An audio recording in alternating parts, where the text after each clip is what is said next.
महोदय, विश्व आज पर्यावरण के चौराहे पर आ खड़ा हुआ है।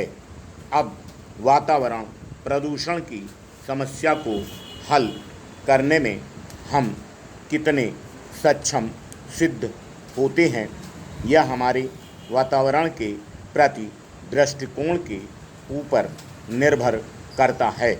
हमको एक ऐसे संसार की कल्पना करनी है जहां बिना क्षति, शोषण, रखरखाव और उत्पादन का निर्णय लिया जाता हो।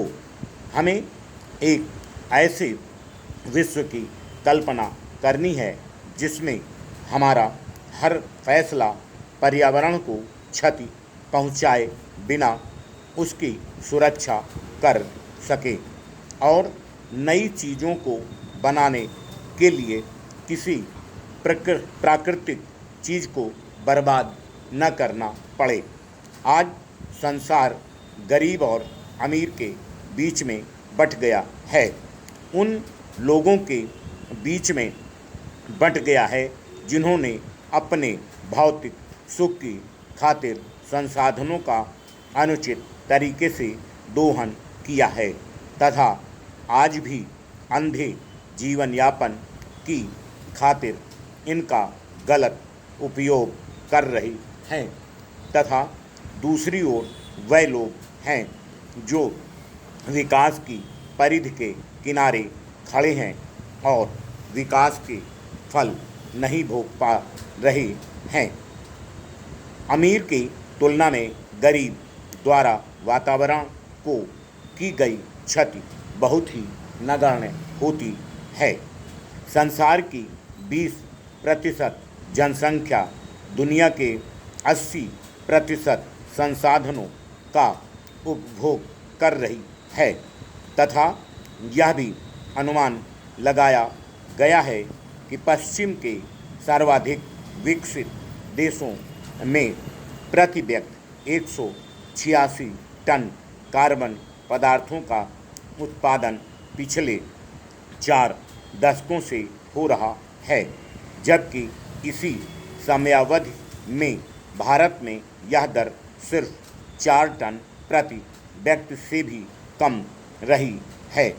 एशिया एवं अफ्रीका में पर्यावरण के बढ़ते प्रदूषण का एक प्रमुख कारण यहाँ जनसंख्या वृद्धि की ऊंची दर को बताया गया है, जो कि सेकंड पे कर लेना, जो कि सत्य नहीं है।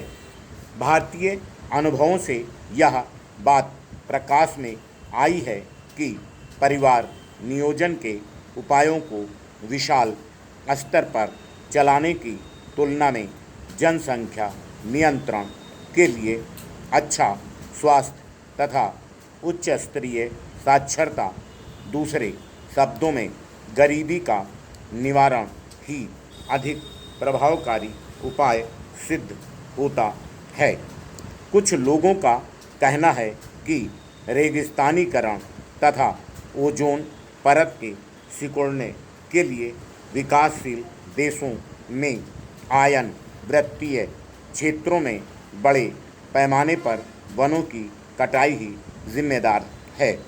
भारत में वन सामुदायिक संसाधन हैं जहां इनका प्रबंधन कार्य सामाजिक, आर्थिक एवं सांस्कृतिक परिवेश में देखा जाना आवश्यक है। उदाहरण के तौर पर वनों के संरक्षण एवं विकास के लिए यह आवश्यक है कि गरीबी को दूर किया जाए। नेक्स्ट, महोदय, ग्रामीण समुदाय के लिए चारे एवं ईंधन की प्रचुर मात्रा उपलब्ध कराई जाए। वहाँ के अनुभव यह बताते हैं कि उपयुक्त दोनों को अलग करने का कोई भी प्रयास सिर्फ बनावटी साबित होगा तथा न तो इससे वास्तविक उन्नति ही होगी और न ही वनीकरण में वृद्धि। जनसाधारण की यह विश्वास दिलाना होगा कि पर्यावरण संरक्षण में ही उनका हित है।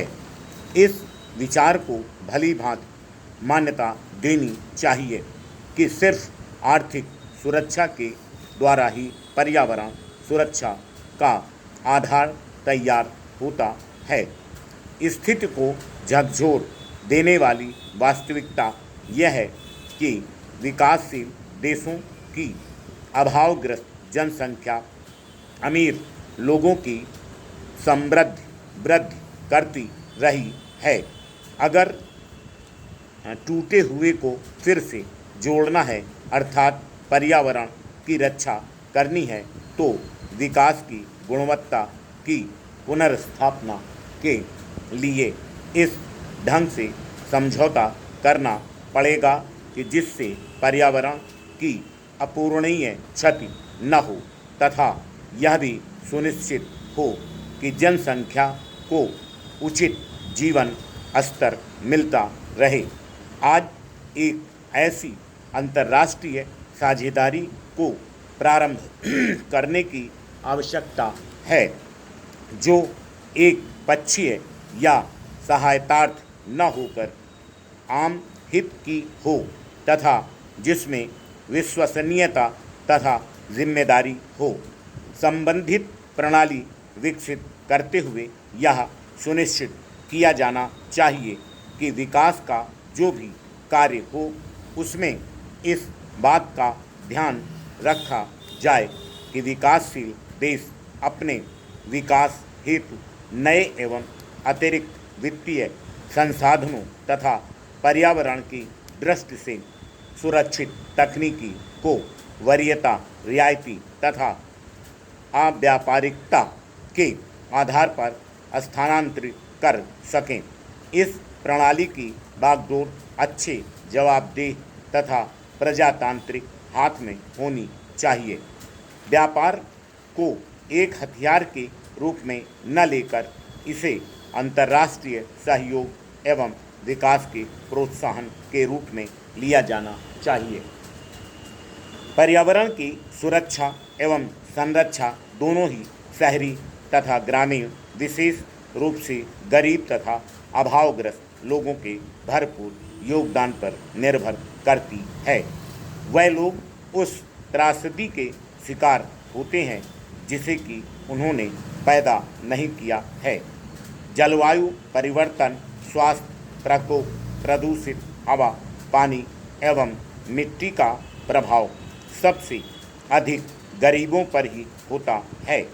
भारत में गैर सरकारी संस्थाएं सक्रिय हैं जो कि जनमानस को पर्यावरण के प्रति सचेत करने तथा वातावरण को होने वाली क्षति के खतरों के प्रति लोगों का ध्यान आकर्षित करने हेतु नवीकरण, पर्यावरण सुधार एवं बंजर भूमि सुधार जैसी योजनाओं को चलाने तथा वातावरण को क्षति से सुरक्षित रखने में लगी हैं।